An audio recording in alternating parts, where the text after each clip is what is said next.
Please be seated. That's Mr. Rogers. Thank you, Honour. Your Honour, could we just move briefly into private session?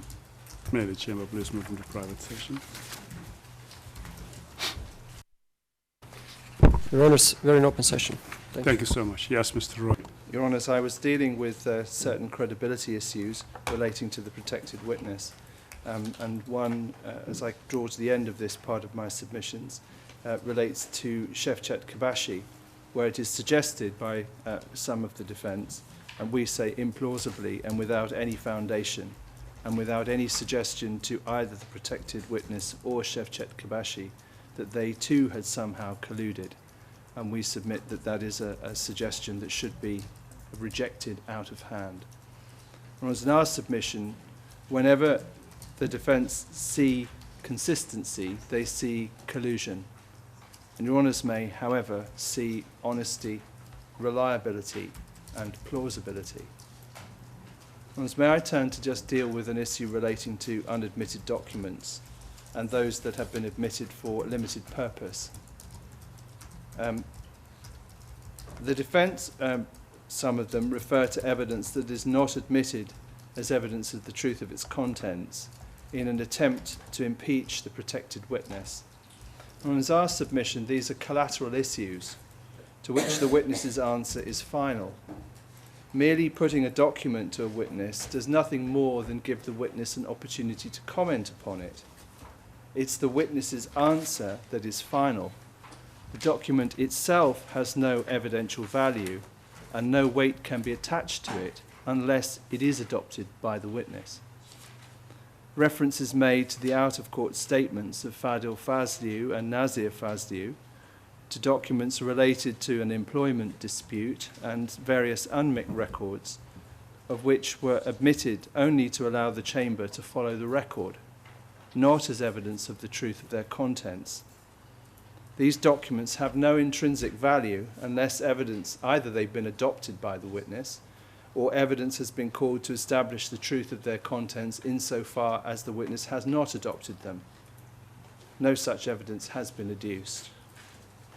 Your Honours, in our submission, another example of impermissible use of out-of-court statements and unadmitted documents is where Mr. Haradini, in his brief, refers to documents not admitted into the record to impugn the statement of a witness, paragraph 185, footnote 474. He also refers to the judgment in the first trial to seek to establish issues relevant to this trial, such as whether there was a policy in the KLA to target collaborators. It's paragraph 175, footnote 446. We say that these references to out-of-court statements, unadmitted documents, and prior findings of a different chamber, where those issues are before you to determine, should be ignored. Finally, in concluding my remarks relating to the assessment of evidence in general, we respectfully remind, very respectfully remind, Your Honours, that it is not every disputed fact that needs to be resolved. Only those that are material to the determination of the accounts arising on the indictment before you. Your Honours will, of course, bring all of your collective experience of the world into the retiring room when assessing the evidence of these witnesses and in making your findings on whether the prosecution has discharged the heavy burden upon it. Your Honours, I turn now to my remarks concerning the responsibility of the accused under joint criminal enterprise. I was dealing first with Lahi Brahimaj. In our submission, on the totality of the evidence, he was at the centre of the organisation of KLA activities based in and from Jablanica. Known as Commander Maxhup, he was the commander of the oldest KLA headquarters in the Dukagjin area, based as it was at his family seat in Jablanica. Together with other family members, including Nazmi and Nasser Brahimaj, Lahi Brahimaj administered his own particular brand of justice. Lahi Brahimaj, we submit, ran the prison as a place of mistreatment and abuse. There he routinely interrogated prisoners, accusing them of being traitors and spies, and indulged himself in their brutal beatings and terrorization with others, using sticks and other objects, fists and boots. It was he who ordered and or instigated the execution of the 3 young men. It was he who encouraged others to indulge in the torture, mistreatment and murder of detainees at his prison, both directly and by setting an example for them to follow, and by failing to intervene to stop the brutality. For further details of Brahimai's contributions, we direct you to paragraphs 235 to 239 of our brief. Witness 3, Witness 6, and Shevchet Kabashi, and the protected witness, all confirm Lahi Brahimai's near-constant presence in Jablanica and involvement in the many beatings of prisoners. Witness 6 stated that he was detained for 6 weeks between about mid-June and the 25th of July 1998, and said, quote, 2 days would not pass without seeing Lahi Brahimai there, end quote. That's P84, transcript 5218. Witness 75 confirms Lahi Brahimai's regular presence at the detention facility. And in the face of the numerous occasions when eyewitnesses saw him at Jablanica during the indictment period, Your Honours can safely and properly reject any alibi defence as continues to be advanced by him. And for further details, we refer you to paragraph 23 of our brief. Idriz Balaj was the commander of the feared Black Eagles. He was also a regular visitor to Jablanica. Witness 75, Shevchet Kabashi, and the protective witness collectively confirm his presence on many occasions during the indictment period. He, together with Lahi Brahimai, other members of the Brahimai and other KLA soldiers, savagely beat and tortured Ivan Zaric, Agron Berisha and Burim Beitia and ordered their murder. As a senior commander, his behaviour and failure to prevent such brutal crimes acted as an encouragement and support for others to commit crime. Many witnesses, including Steve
reject the suggestion by Balaj that he could not have been at the prison.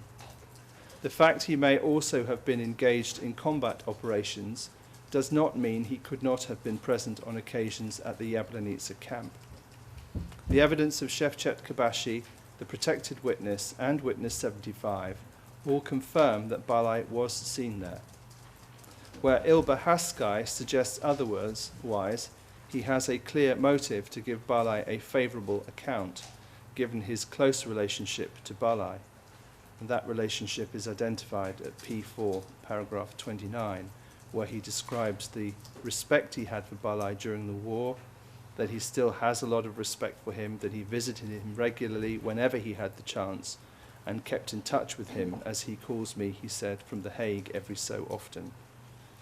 Your Honours, for further details as to Mr. Balaj's contributions, we refer you to paragraphs 229 to 234 of our brief. Haradini and Balaj worked closely together and was seen on many occasions, as demonstrated by the FARC-related incident, the confrontation between Ramush Haradinaj, Idriz Balaj and the FARC soldiers at the Prapachan barracks, and we direct you to our brief at paragraphs 80 to 84. Together with Balaj's presence in Jablanica on the 23rd, 24th of May with Ramush Haradinaj when Lahi Brahimaj spoke to the Grabanica villagers. In addition, it was Balaj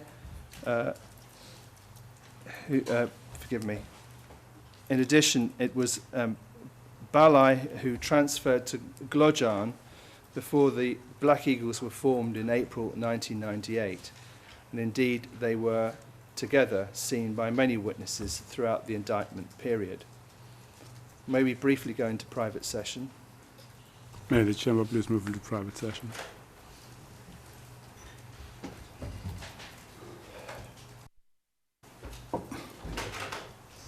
Your Honours, we are in open session. Thank you so much. Yes, Mr. Rogers. Your Honours, Rustam Tetai confirmed that Balaj was present when he, Tetai, first met Ramush Haradinaj in April 1998. That's P76-23620. And when the regional staff in Gllogjan was formed towards the end of May 1998. All of this is consistent with the observations in our submission of the protected witness and others of them together at Jablanica. Your Honours, it's clear that throughout Ramush Haradinaj commanded a respect among his peers and amongst the population that carried with it great authority. For it is only from respect that authority flows. Strict military hierarchies were not in place at this time, and thus it was through deference and popular respect that authority existed. This is all that is required to establish his authority. A recognition that the person giving instructions has sufficient gravamen to command respect, that the instruction will be carried out. At the very least, it is a position of significant influence from which encouragement or discouragement for a particular course of conduct can be derived. Formal command is not a necessary ingredient to establish a significant contribution to crimes committed with a shared intent. All that is required is a shared intent, a plurality of persons, and a significant contribution. Your Honour, those contributions concerning Ramush Haradinaj are set out in our brief at paragraphs 205 to 237.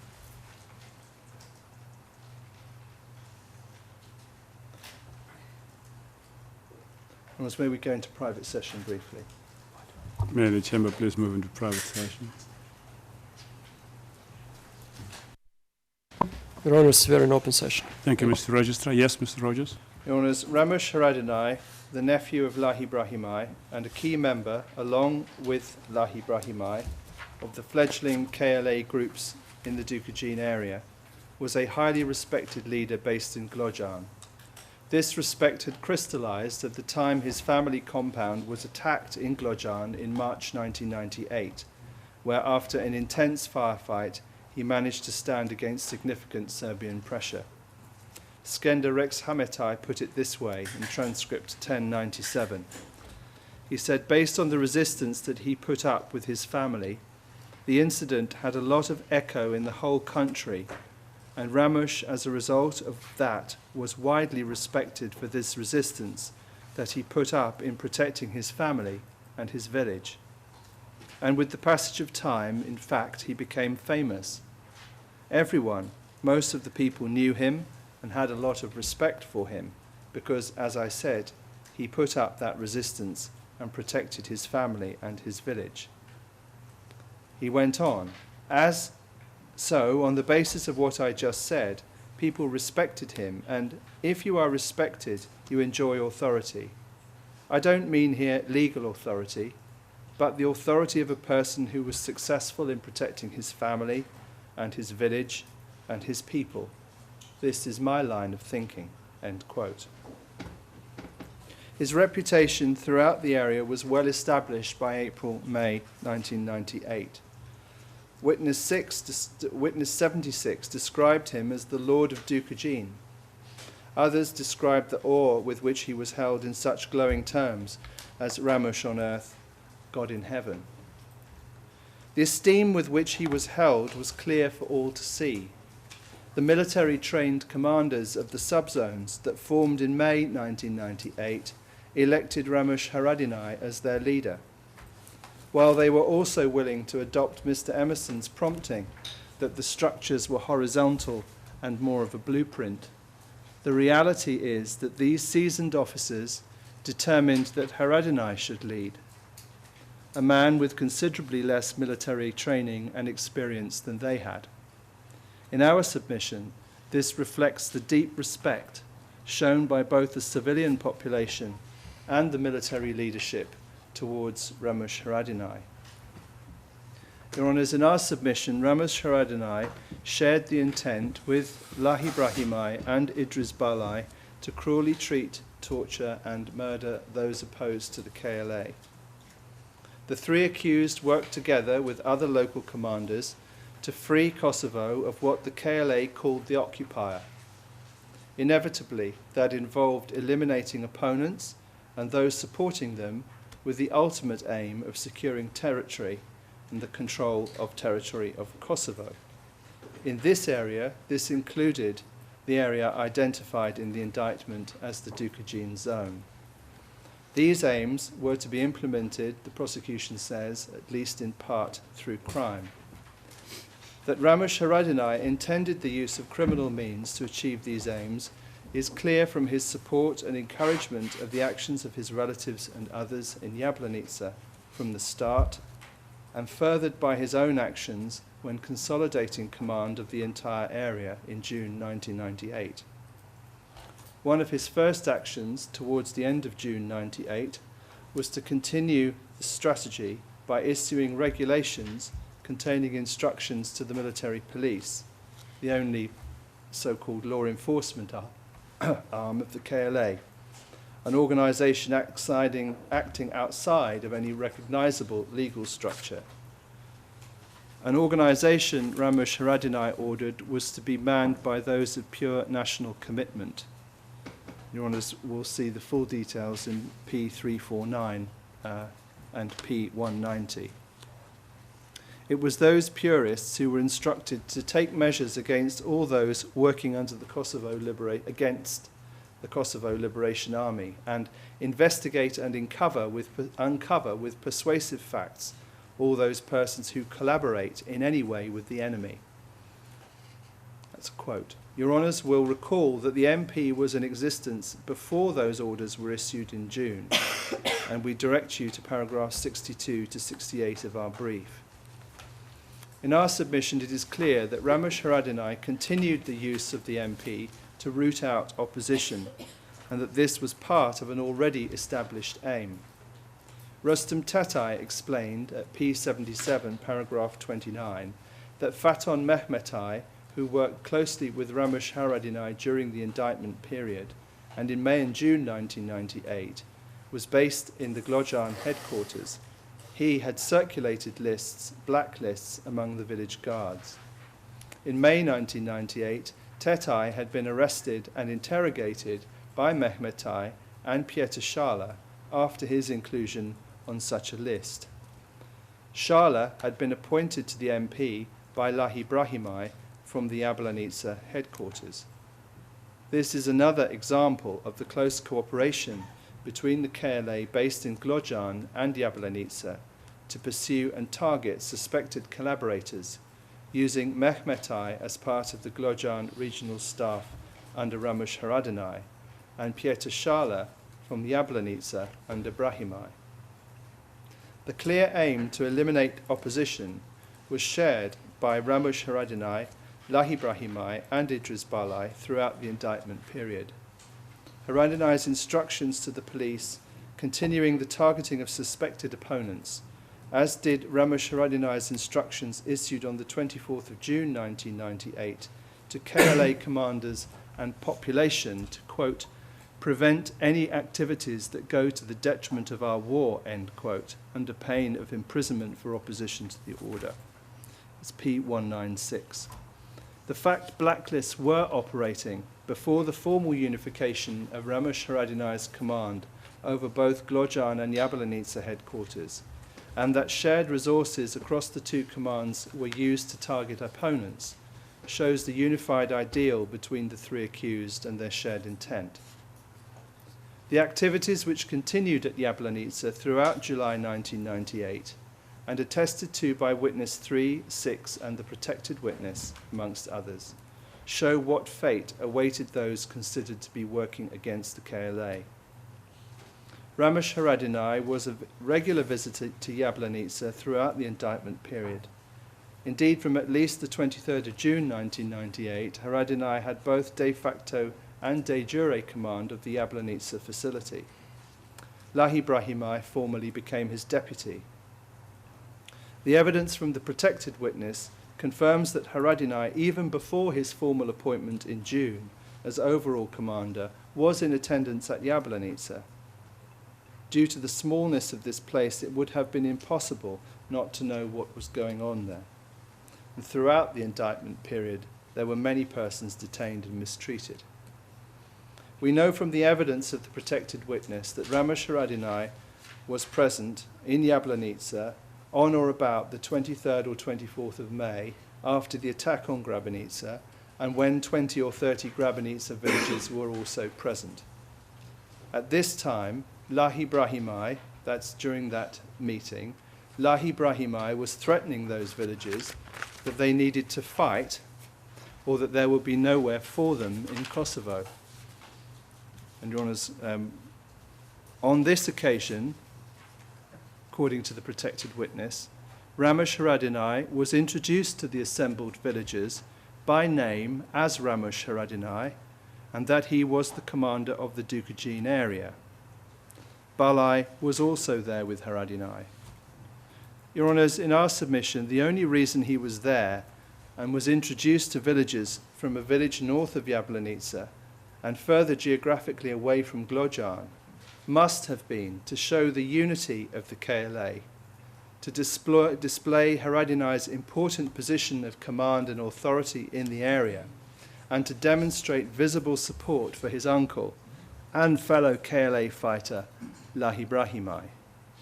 This is consistent with his important position of authority at that time. The fact that he had been appointed as commander of the Dukagjin regional staff at this time is supported by the evidence of Rustam Tetay, a subzone commander who was present at a meeting about the 23rd of May 1998 when the subzones were formed and Haradinaj was appointed as commander of the Gllogjan regional staff, which covered the area of the Dukagjin plain. In other words, I'm not suggesting that Jablanica itself was part of the Dukagjin regional staff at that time. That came later. But the fact that he had been appointed as the commander of the Dukagjin regional staff at around the 23rd of May 1998 is a fact. Your Honours, in our submission, and it's a matter for Your Honours, of course, in due course to determine whether this is the case, but in our submission, on the 23rd or 24th of May, the victims of Count 1 must also have been present in Jablanica at the prison on the occasion of the visit by Ramush Haradinaj. We know from the protected witness that those victims were seen in the Jablanica prison a little time after that meeting on the 23rd, 24th May, and when, this is after his arrest from Buchan, and were taken from the basement of the prison where they were detained. Given the smallness of the location, the closeness of the family relationships, the close cooperation between Haradinaj and Lahi Brahimaj, and the united aims of the accused to eliminate perceived opposition from the area, it is our submission that it is clear Ramush Haradinaj must have known that the victims were detained there. Given his important position of respect and authority, his non-intervention shows his support for the mistreatment and provided encouragement for the perpetrators. In his final trial brief, Ramush Haradinaj addresses the occasions the protected witness saw Haradinaj. Your Honours will recall that the witness clarified he had seen Haradinaj several times, stating he was commander there. He confirmed the first time when he saw Haradinaj with the other villagers present was in May, and we submit this is the 23rd, 24th May incident, when Brahimaj was also introduced, when Brahimaj introduced Haradinaj as the Dukagjin commander. In our submission, it is clear to this witness, and no doubt to the many others gathered there, including the Brahimaj family KLA members, that Haradinaj occupied a significant position of authority within the KLA and in the local area, especially given the strong familial link to Jablanica and Lahi Brahimaj in particular. The continuation of crimes at Jablanica, when Haradinaj was the commander, show that he continued to support the elimination of opposition through unlawful means. The direct role of Lahi Brahimaj and Idriz Balaj in those crimes demonstrates their commitment to achieve the common objective. The clear encouragement of those crimes by Haradinaj is shown inter alia by his adoption of a policy to target suspected opponents and his failure to stop or punish anyone for their roles in crime, especially in relation to the detention and mistreatment of the victims named in the indictment, including Skender Kuci. For the moment, let's pause to think, at the time that he saw Skender Kuci, and it is accepted that he did, and saw him at the prison facility. Others, such as the protected witness, Witness 6, and Paul Krasniki, were also detained there. He cannot have failed to be aware of them, especially as he had attended to deal with Kuci. Yet nothing was done in relation to the remaining detainees. No one was punished, and their detention continued. Your Honours, we refer you again to our briefs at paragraphs 205 to 228 for full details of the contributions we allege against Mr. Haradinaj. And Your Honours, we at this stage refer you also to our brief for details related to the other modes of liability set out against each of the accused, as they are set out in full at paragraphs 248 to 266. Finally, briefly, turning to sentence. The prosecution submits that for the role each accused played in the commission of these crimes, and having regard to their gravity, the least sentence that should be imposed is one of 20 years imprisonment for each accused. In relation to Lahi Brahimaj, Your Honours will no doubt adjust that sentence to give appropriate credit for such time as Your Honours think right, to reflect the time that he has already served for the crimes for which he has already been convicted, arising from his conduct at Jablanica. Your Honours, those are our submissions. Thank you very much, Mr. Rogers. Mr. Emerson.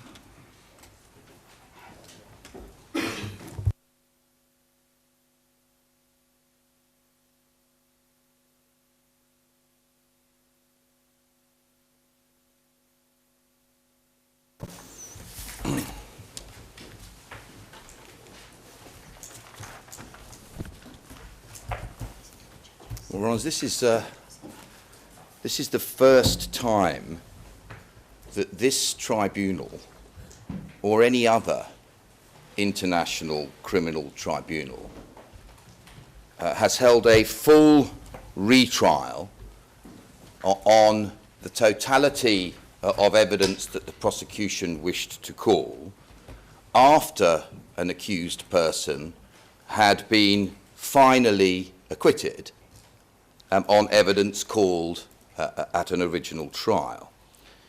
And it is in a number of other respects a unique case as well. So before embarking on the detail of my submissions, I want, if I may, just to say a little about how we got to the point at which we now arrive. It's more than 7 years now since Ramush Haradinaj was first indicted. And at the time, as your honours know, he was a serving Prime Minister in the provisional institutions of self-government established under the auspices of UNMIK, the United Nations mission in Kosovo. He was widely regarded as an excellent political leader, one who could unite Kosovo, secure the support of the international community, and critically, one that was committed to the protection of the rights of those pockets of Serb national minorities remaining inside Kosovo's boundaries after the war. As such, he represented a potent political threat to Serbia, which was at that time uncompromisingly committed to preventing Kosovo from achieving secession and independence, and uncompromisingly committed to seeking the decapitation of its political leadership. It is widely and publicly known that high-ranking Serbian officials made forceful representations to the office of the prosecutor seeking to have Mr. Haradini prosecuted. The crimes alleged against him in the original indictment were based upon a dossier of evidence collected by the Serbian intelligence service, the RDB itself, an organization that was known to engage, as we shall show in the course of the closing submissions, in the basest methods of evidence manipulation. Remarkable as it may seem to those inside and particularly outside this courtroom, the case against Ramush Haradinaj, a distinguished Prime Minister and public servant, as it was advanced by the office of the prosecutor at the original trial, and as it has been advanced here before this trial chamber, was and is based primarily on an investigation conducted by the Serbian intelligence services themselves.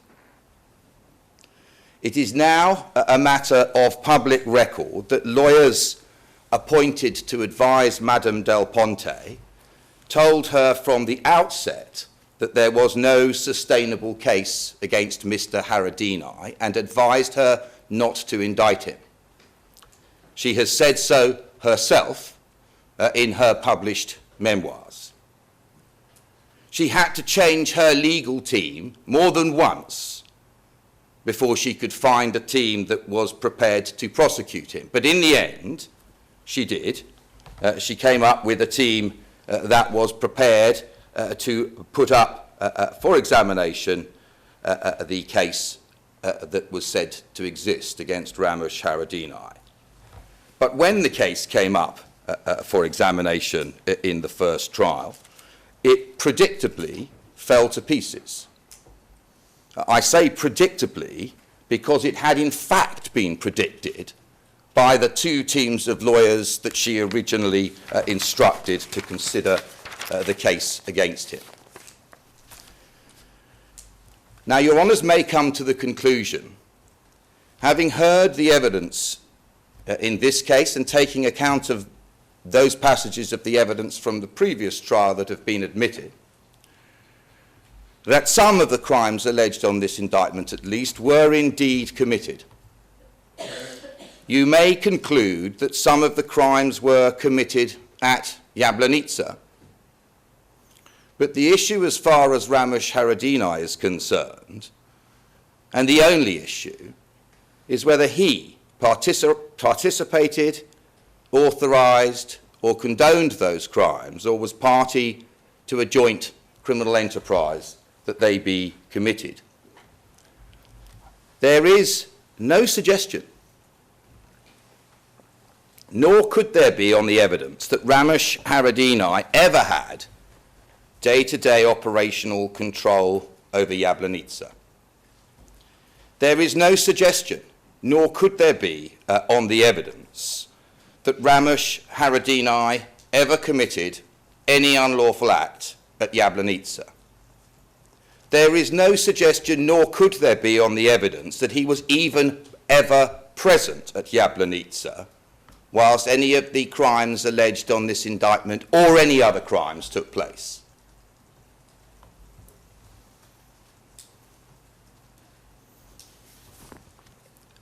Against that background, I'm going to make the bold submission that no one who's been present during the course of this partial retrial can honestly be in any real doubt about what the right verdict is in the case of Mr. Haradini. It's been clear to everyone from the very start that the prosecution case against Mr. Haradini depended upon two key witnesses. There were two central pillars to the prosecution case. Witness 81 and the witness that I shall describe as Witness X, namely the witness described by Mr.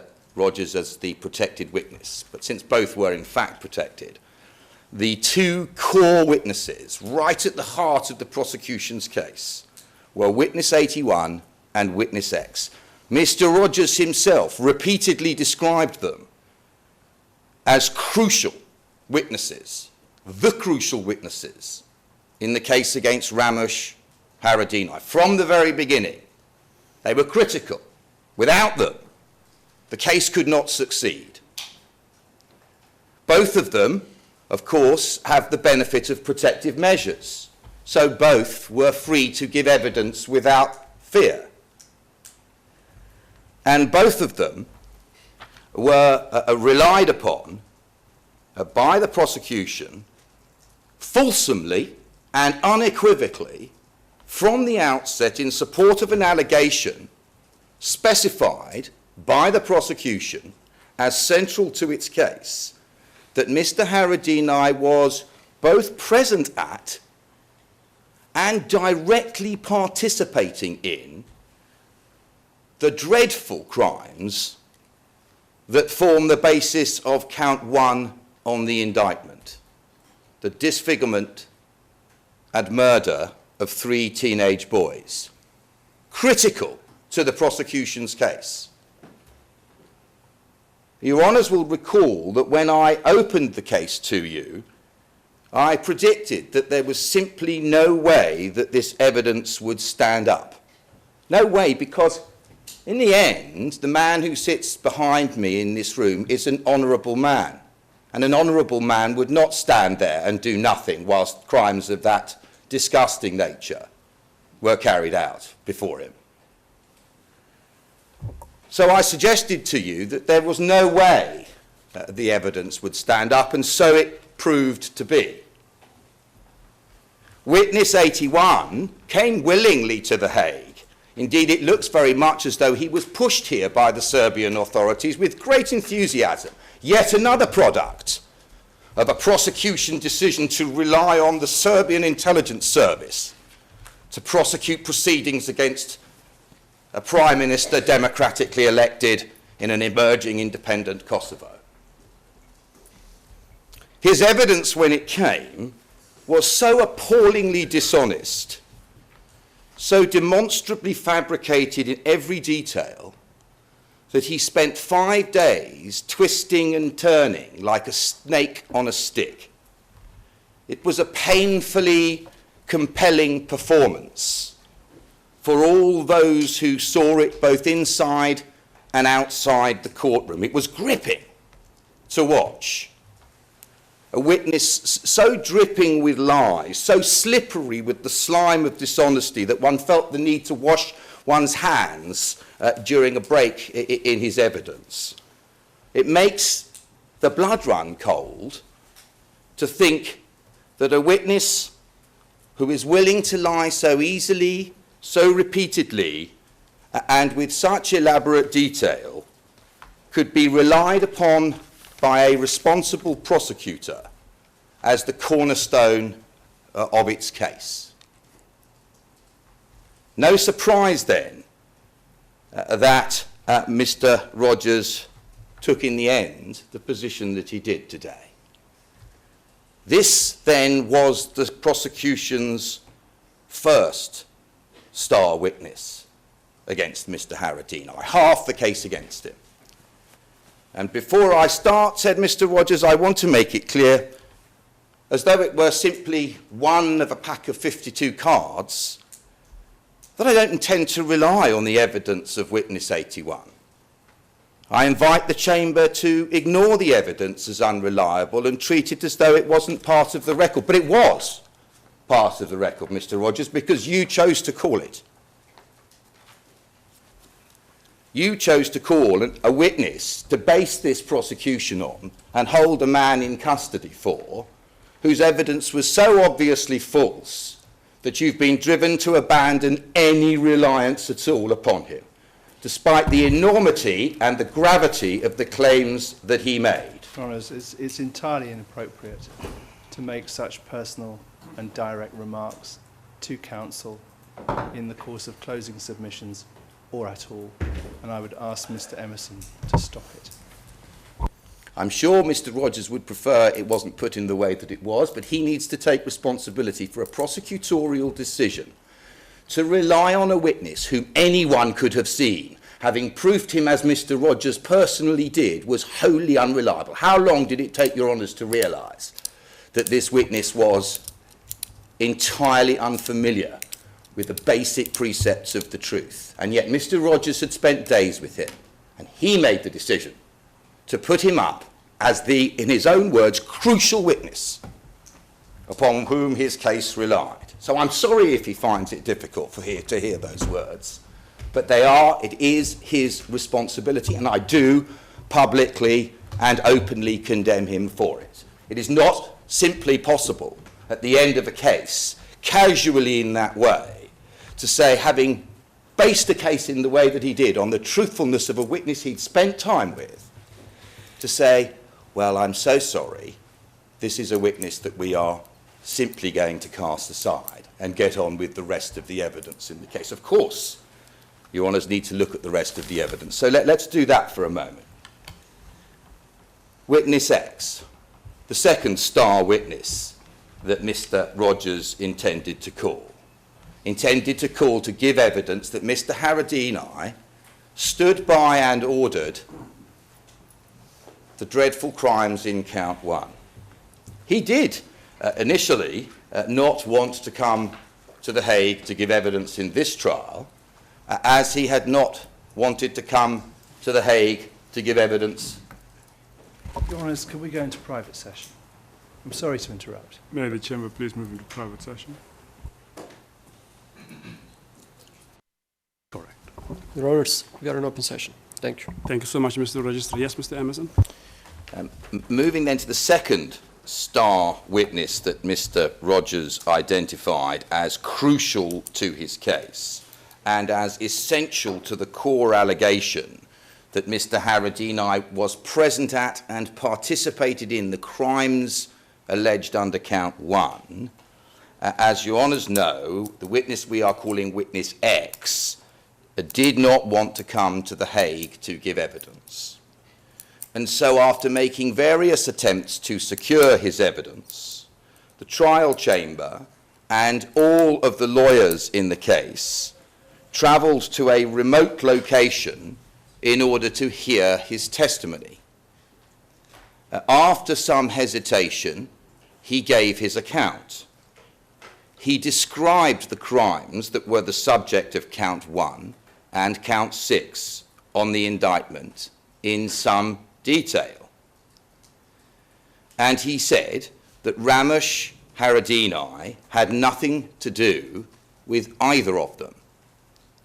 He stressed repeatedly that whatever the prosecution may have recorded in various inconsistent statements that he had signed, statements which were not and never have been admitted in evidence, the account that he was giving on oath to the trial chamber was the truth. He was clearly not shy about making allegations about the commission of crimes at Jablanica or about naming senior members of the Kosovo Liberation Army.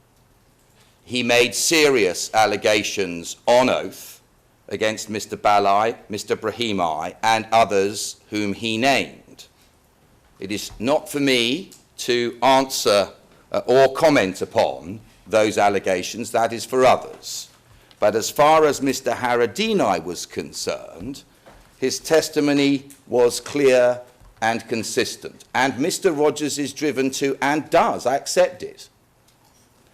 He never, that is, Witness X, never saw Mr. Haradini present on any of the occasions at Jablanica when he saw crimes being committed, and he never even claimed to have seen Mr. Haradini enter the compound in which it is alleged that those crimes occurred, having seen him only in a named building in the centre of Jablanica.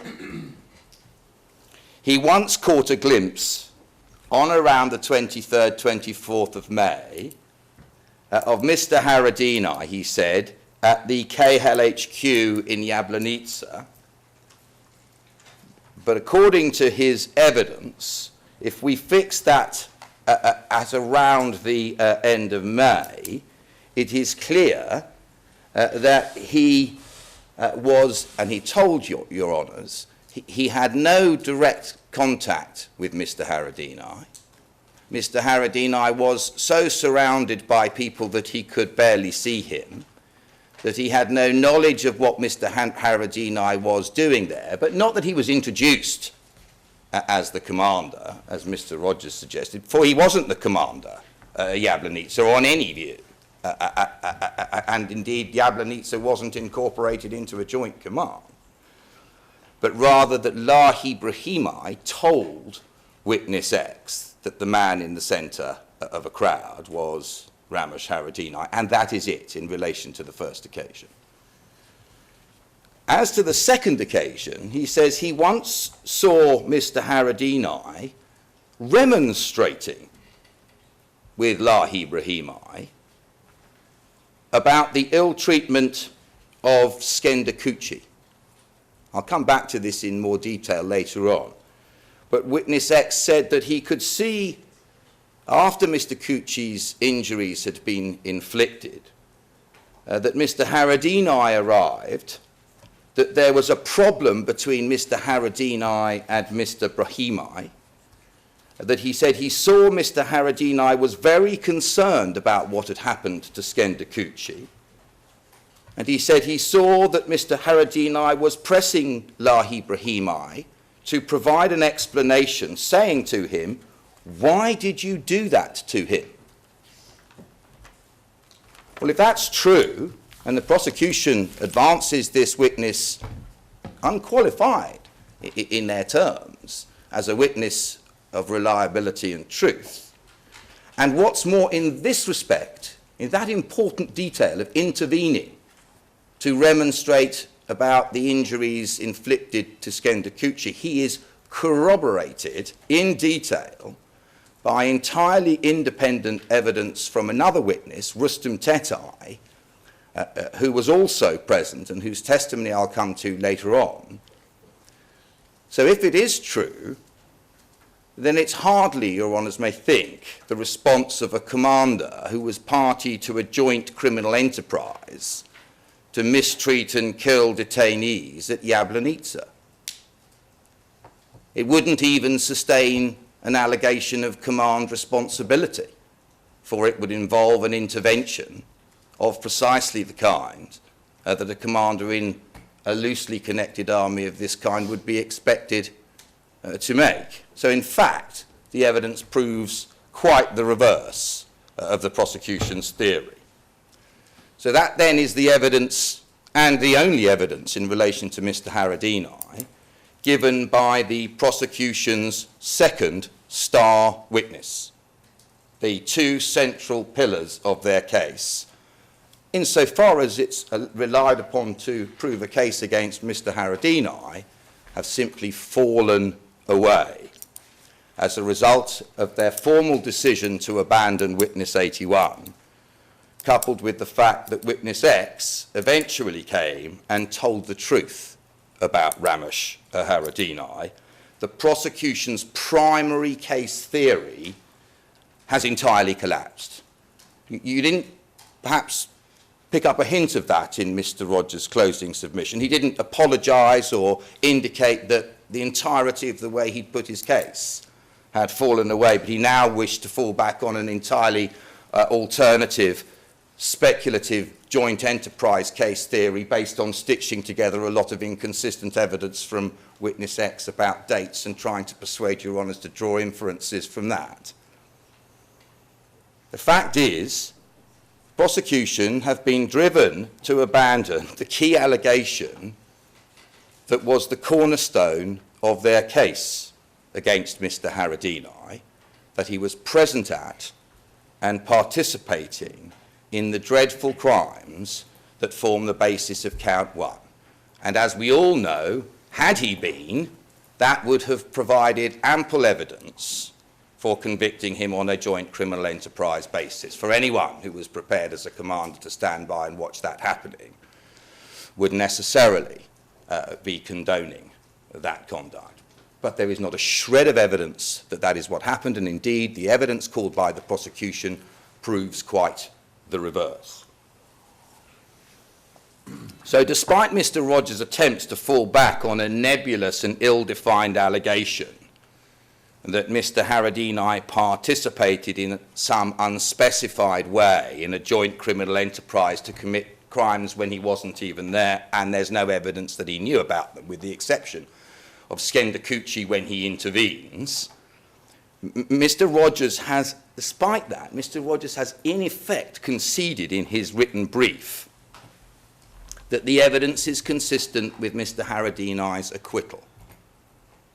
At paragraphs 202 and 243 of the prosecution closing brief, they put an alternative thesis, an alternative analysis of their own case and the evidence upon which they rely, which is the proposition that the evidence demonstrates, say the prosecution, beyond reasonable doubt, that Mr. Brahimi and Mr. Balaj participated in a joint criminal enterprise with other members of the Brahimi family and other KLA soldiers to commit the crimes on this indictment, but without Mr. Haradini being a party to the agreement. In other words, the prosecution is suggesting, and the words are clear, as an alternative to its main case, that Mr. Haradini is not guilty. Paragraphs 202 and 243. Well, that concession is inevitable and it is correct. But it can also be seen as an implicit acknowledgement by the prosecution that the verdict in Mr. Haradini's case too is close to inevitable. For how can the prosecution say to you that the evidence is consistent with that proposition and yet say to you at the same time that they can prove his guilt beyond reasonable doubt? Your Honours, at the end of the first trial, the prosecution case against Mr. Haradini was fatally wounded, and the trial chamber, on the evidence they had before them, rightly acquitted him.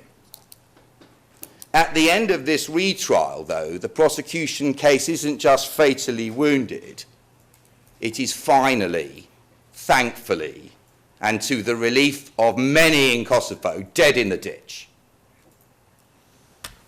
It doesn't necessarily follow from that that the order or the fact of having had a retrial was wrong. It has, of course, prolonged the agony of uncertainty for Mr. Haradini and his family.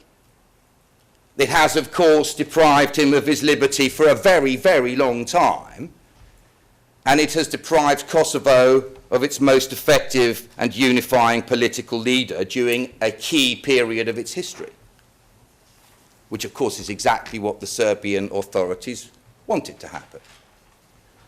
But it has at least served one important purpose in Mr. Haradini's case, one very important purpose.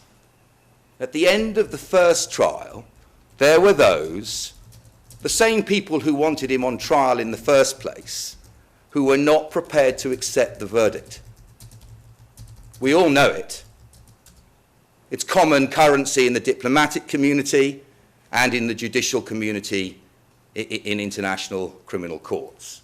Serbian officials and politicians repeatedly briefed the media and others to the effect that his acquittal had been secured unfairly that relevant evidence had not been heard because witnesses had been intimidated, a view that started to gain serious currency in coverage of the case long before the appeals chamber came to consider it. That at least can never and will never be said of this retrial.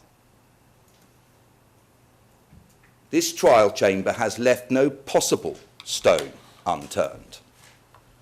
The prosecution has been allowed to call any witness it chose, and not just those who didn't turn up first time round, but any witness they chose. And boy, have they taken advantage of it. Every witness the prosecution wanted to call was eventually heard one way or another. They were given repeated adjournments over many months to secure testimony while defendants were in custody, to secure testimony that they were having difficulty presenting. The trial chamber in this retrial has bent over backwards to accommodate the prosecution to the point of going literally to the ends of the earth in order to hear the testimony of witnesses. No one can criticise this retrial for leaving evidence out of the equation. When Mr. Haradini is found not guilty this time round, as he surely must be, there will be no scope for the mischievous, for the politically motivated, to question the correctness of the verdict. And I'm going to ask you to make that clear in your judgment, to spell out not just that the prosecution has failed to prove its case, but to go further and to spell out the undeniable fact that after what must have been one of the most exhaustive examinations in the history of international criminal law, spanning 7 years and 2 trials, and umpteen hopeless, twisted, bent witnesses, he's innocent, properly innocent, of the crimes of which he was charged. The lie that Mr. Haradini was somehow complicit. I'm sorry if Mr. Menon finds these submissions amusing, but it would be helpful and less distracting if he didn't smirk all the way through them. The lie that Mr. Haradini was somehow complicit in the commission of war crimes has finally and permanently been nailed by this trial chamber, by shining the light of truth into every single murky corner of the prosecution case, by hearing and testing the evidence of every single slippery witness that the Serbian authorities handed over to the prosecution, which they, in their supine approach, simply put on before the trial chamber in attempts to secure Mr. Haradini's conviction. The tribunal has, over the course of 2 trials now, with consistently independent judges, frankly, an observation that can't be made about the prosecution. The tribunal has, over the course of 2 trials, exposed the truth. The evidence leads inevitably to the same conclusion as the conclusion that was reached by a series of experienced prosecutors inside the office of the prosecutor who told Carla Del Ponte back in 2005 that there never was a case against Ramush Haradinaj. Didn't bother the prosecution whether there was a case or not. Any old rubbish will do. Witness 81, if you please. What a disgrace. They told her, those who advised her at the outset, that the evidence couldn't begin to show that Mr. Haradinaj committed or condoned the commission of dishonourable war crimes against vulnerable prisoners. That he conducted himself according to somewhat higher principles than that, believe it or not. That his popularity with the people of Kosovo was born out of genuine gratitude for his courage and his efforts and sacrifices and those of his family in protecting a vulnerable population from the genocidal campaign of an ethnic cleansing Serbian army. That he is loved in Kosovo and popular because of his qualities as a soldier. May I interrupt you? May I interrupt you? May I suggest that you stop clicking with a pen, because Thank you so much. The point the prosecution seeks the inference the prosecution seeks to draw from the repeated references to the population's loyalty to Mr. Haradini is that he's somehow a bully that's managed to intimidate the entire population.